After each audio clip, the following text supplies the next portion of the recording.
నమస్తే అండి బోసుకుమరి. నాగబాబు గారు మాట్లాడినటువంటి వీడియో అయితే మాత్రం బాగా వైరల్ అవుతున్నటువంటి పరిస్థితి అయితే కనపడుతుంది. దీనికి సంబంధించి చూస్తే వైఎస్ఆర్సీపీ హయాంలో టీటీడీ చేసిన పని ఇదే.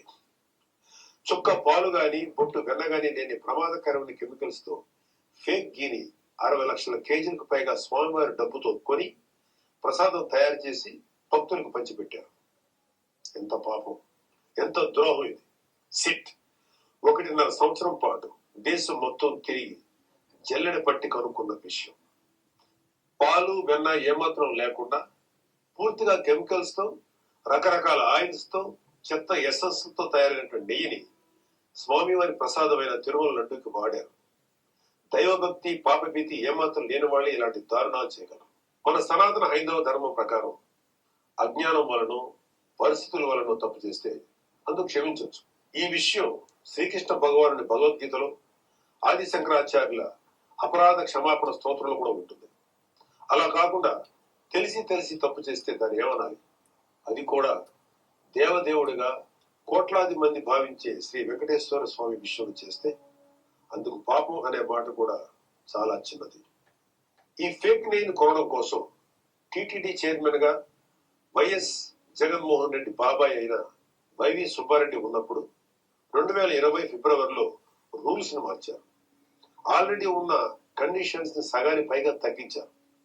అనర్హులైన ఈ ఫేక్ గీ సప్లయర్ బ్యాచ్ ని అర్హుల్ని చేయడం కోసం తొక్కాల్సిన అడ్డదారులన్నీ తొక్కారు. ఇలాంటి బెదవ ఫేక్ సప్లయర్స్ కి వీళ్ళు పెట్టిన పేరు వర్చువల్ డైరీ. ఇవి దొంగ డైరీలు. బెనామీ పేర్లతో రకరకాల రాష్ట్రాల్లో ఆపరేట్ చేస్తూ ఉంటాయి. ఒక దగ్గర ఒక పేరుతో బ్యాన్ అయితే ఇంకో పేరుతో కొత్త అవతారం ఎత్తారు.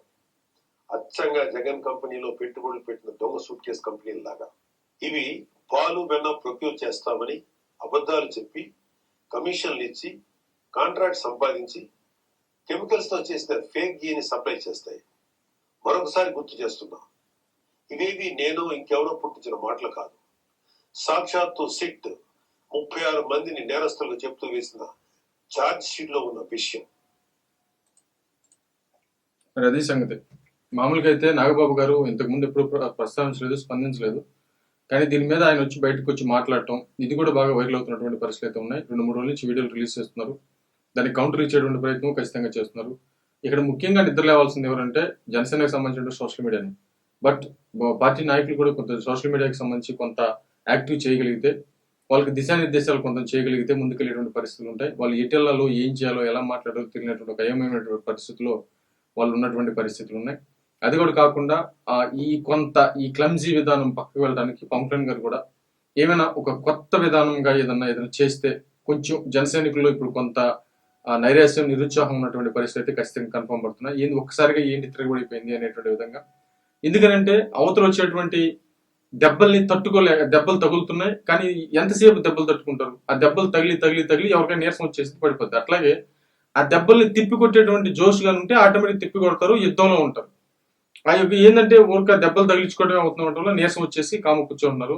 అది పోగొట్టడానికి పవన్ కళ్యాణ్ గారు ఏదన్నా కొన్ని వినూత్నంగా ఏదన్నా లేటెస్ట్ గా ఏదైనా ఒక మంచి కార్యక్రమం, ఒక జోష్ ఏదైనా తీసుకురాగలిగితే బాగుంటుంది అనేది నా అభిప్రాయం. మరేమిటి?